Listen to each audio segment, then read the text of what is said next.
মুক্ত।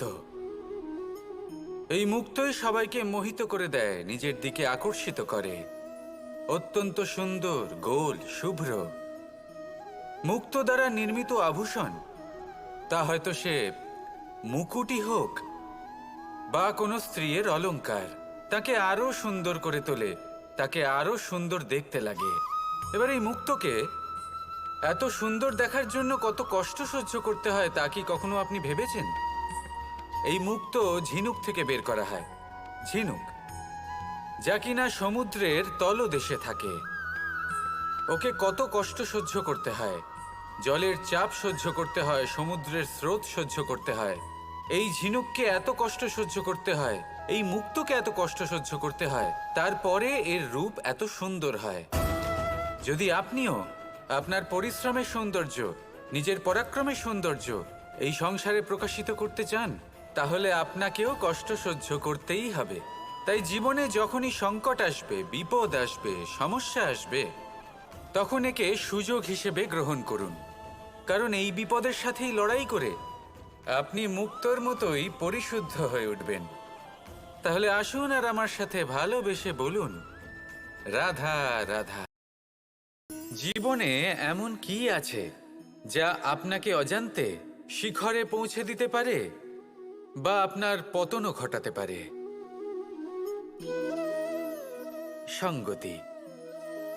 যদি আপনি কোনো শ্রেষ্ঠ ব্যক্তির সঙ্গ লাভ করেন, তাহলে তার শুভ চিন্তা, তার গুণ, তার স্বভাব আপনার মধ্যে চলে আসবে। আপনি আরও শ্রেষ্ঠ হয়ে উঠবেন।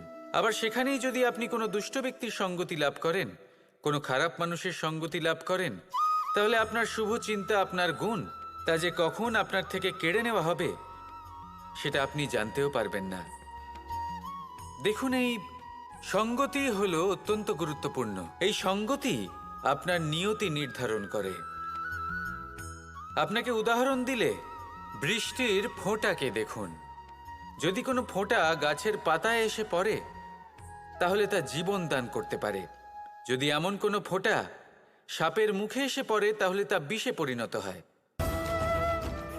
যেমন সঙ্গ, তেমন নিয়তি। এবার দুর্ভাগ্যের বিষয় হলো এটাই যে বর্ষার ফোঁটা নির্ধারণ করতে পারে না সে কোথায় পড়তে চায়। তার নির্বাচনের ক্ষমতা নেই। কিন্তু আপনি, আপনার কাছে তো বিবেক আছে, আপনি ভাবতে পারেন, চিন্তা করতে পারেন। তাহলে আপনি ভাবুন, আপনি কি এমন সঙ্গ চান যা শ্রেষ্ঠ, নাকি এমন সঙ্গ চান যা অশুভ? নির্বাচন আপনারই। শ্রেষ্ঠ সঙ্গ বাছুন আর আমার সাথে ভালোবেসে বলুন, রাধা রাধা। আপনি কি জানেন আপনার জীবনে আপনার আসল জীবনসাথী কে হন? মাতা পিতা, ভাই বোন, স্বামী স্ত্রী? না, আপনার আসল জীবনসাথী হলো আপনার শরীর। সেই শরীর যার দিকে আপনি কখনো নজরই দেন না, ঠিক কি না? এবার যে মানুষ এই রহস্য বুঝতে পারেন, তার জীবন এমনি শুভ হয়ে যায়।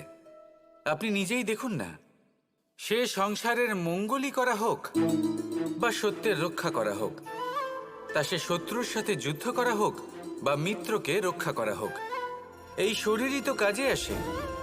তপস্যাতে, বলিদানে, পরিশ্রমে এই শরীরই হলো আধার, ঠিক কিনা? তাই আমাদের কর্তব্য হলো যে আমরা যেন নিজের শরীরের যত্ন নিই। আমরা কি খাই, আমাদের কি খাওয়া উচিত, এটা যেন বুঝি। কোনটা সুপাচ্য আর কোনটা নয়, এটা যেন বুঝি। কারণ যেমন হবে অন্ন, মনও তেমনই হবে। যত ভালো অন্ন, তত ভালো মন। আর সুস্থ শরীর হলো সুস্থ মনের আধার, এ কথা অবশ্যই মনে রাখবেন। আর যদি মন সুস্থ থাকে, তাহলে সকল শুভ উদ্দেশ্য পূর্ণ হবে। তাহলে আসুন আর আমার সাথে ভালোবেসে বলুন, রাধা রাধা।